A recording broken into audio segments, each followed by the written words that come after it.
The Drill Titan has sacrificed it.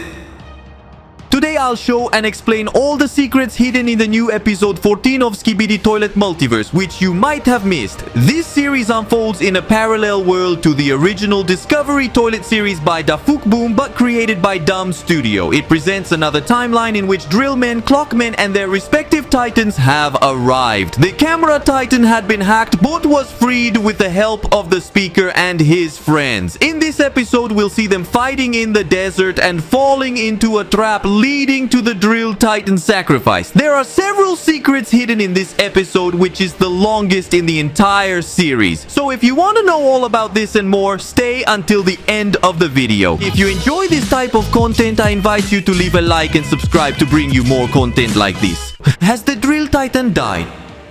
In the new episode 14 of Skibidi Toilet Multiverse, at the beginning we saw the alarm cloak man accompanied by the POV cameraman in the desert. Alongside them, two cameramen and a drill man were physically assaulting a rocket-launching Skibidi toilet. It seemed like they had captured him and were either torturing him or merely practicing, using him as a punching bag. At one point, this cameraman seemed to want to do the same thing with this Skibidi toilet as another cameraman did in episode 56 of Skibidi Toilet by Dafuk Boom. It was very disturbing, to be honest. At that moment, the POV cameraman received a message on his tablet showing the logo of the YouTube channel of Doom Studio, the creator of this series, warning them that it's a trap. Apparently, these characters are about to fall into a trap. The POV cameraman quickly alerts the alarm clock man about the message they received, but they don't understand what it could mean. Just then, the speaker titan arrives, but it seems that his jetpack's fuel is being depleted. The POV cameraman puts on his ear protection in case the speaker titan starts using the power of the speaker's sound against the Skibidi toilet so that it doesn't affect him. At that precise moment, a long-haired Skibidi Astro toilet arrives equipped with toxic acid rockets. It fired its rockets at the speaker titan, causing him to fall. Then it started attacking him with an unbearable scream power unique to this Skibidi toilet. However, the speaker titan was more powerful in terms of sound, so he activated the power of his speakers and pushed back the Skibidi toilet. But the toilet responded with a toxic acid missile, causing the protective chest piece of the speaker titan's reactor to fall off. The speaker titan, using his own reactor, fired a laser beam that destroyed the rockets on one side of the Skibidi toilet. However, it then launched another toxic acid rocket. At that moment, the camera titan appeared and protected the speaker titan with his energy shield, saving the speaker titan because otherwise that missile could have hit the reactor in the speaker titan's chest, showing that both make a good team. The camera titan began to attack the Skibidi toilet and was about to shoot him with the cannon in his arm, but this Skibidi pulled out some sort of claw from his tongue and tore off the camera titan's protective lens, similar to what the Skibidi scientist did in episode 67 part 2. This means that now the camera titan is vulnerable to light attacks usually used by the TV men. Taking advantage of this distraction, a parasitic Skibidi was about to launch itself at him, but the speaker titan couldn't allow this to happen again, so he caught that parasitic Skibidi just in time and split it in two. Meanwhile, the camera titan continued to fight with the Skibidi that had tentacles coming out of its mouth until he managed to remove them all. Enraged because his lens was removed, he began to fiercely beat the Skibidi toilet. The camera titan was losing his sanity. He was very angry because he had almost been hacked again by a parasitic Skibidi, all because of this Skibidi toilet. In a fit of rage, he managed to kill the Skibidi toilet by making it explode. At that moment, the speaker titan approached him, placing his hand on his shoulder, showing support. The speaker titan had been in a similar situation before, so he perfectly understood what the camera titan was going through. They are trying to calm him down and reassure him that they understand and support him, but that together they can overcome this. And after this, both clapped their hands again, officially signifying they were great friends once more. Since the camera titan was freed from the hack, there hadn't been a chance for a face-to-face encounter or a handshake with the speaker titan until this episode. At that moment, the drill titan appeared appeared right beneath them, emerging from the ground without even acknowledging them. Remember, there's still tension between the camera titan and the drill titan because the last time they saw each other, the camera titan pierced the drill titan's chest with a giant spear in episode number 11. Although that was when the camera titan was hacked, it seems they still haven't made peace. At this point, the POV cameraman received a message on his tablet that read, "Retreat, it's a trap." Apparently, due to everything that just happened, the POV cameraman and the alarm clock man had forgotten about the recent warning message and remained in place. It appears that everyone has gathered at this location for some reason, but they just realized it's a trap and must leave immediately. The speaker titan also received this message on his wrist tablet. However, he had run out of fuel to fly away, so the camera titan kindly offered to carry him. They embraced and flew off. A drill man signaled his titan that they should also leave the area, but it seems the drill titan didn't want to because he couldn't fly and his only option would be to escape underground, which might not be possible in time. At that moment, the clockman's ship arrived to rescue the cameraman and the alarm clock. The drill man also intended to climb aboard and the POV cameraman couldn't be left behind. However, just as they were arriving, an explosion hit them and the clockman's ship was forced to flee without them. It seems the drill man was killed by that attack and the POV cameraman didn't make it and was abandoned. Flying skibidis began to arrive at the location because this was the trap they had been warned about. However, the drill titan was very powerful. He grabbed both skibidis and made them explode. However, there were many more skibidi toilets all over the desert, ready to kill the drill titan. Hence, the titan decided to shoot a laser beam from his chest's reactor. Unfortunately, the skibidi had a shield that protected it, rendering the attack ineffective. The drill titan then used the power to shake the ground, sinking the skibidi toilet and collapsing rocks that also killed other skibidi. However, there were still many more skibidi toilets to deal with.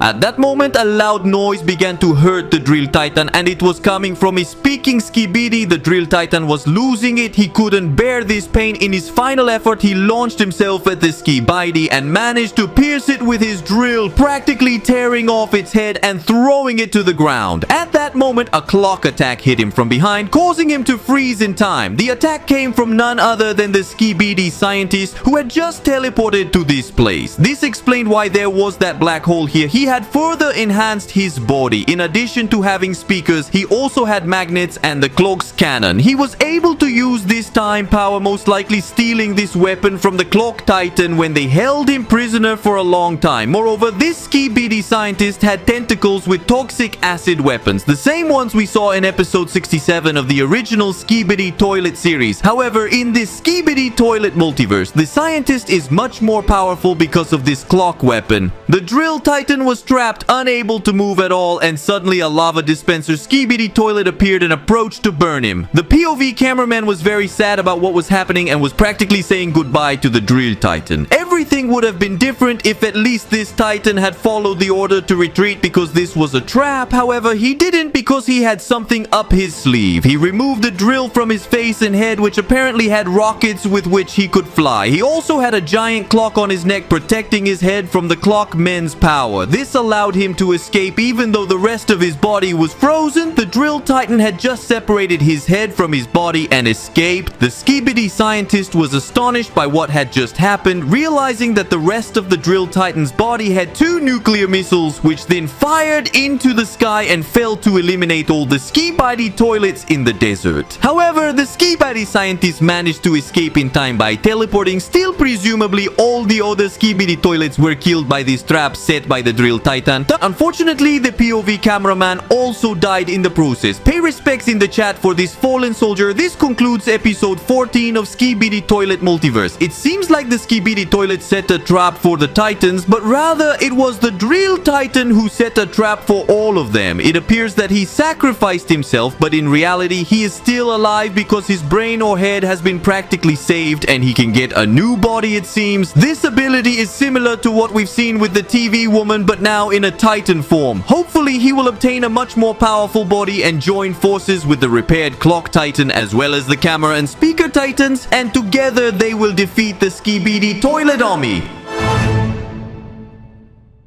If there was at least one secret in this video that you didn't know about Skibidi Toilet, I challenge you to like the video right now and subscribe and hit the bell to be one of the first to see all of this. I am Jorge Sak 115. See you in the next video, friends. Greetings to everyone and goodbye.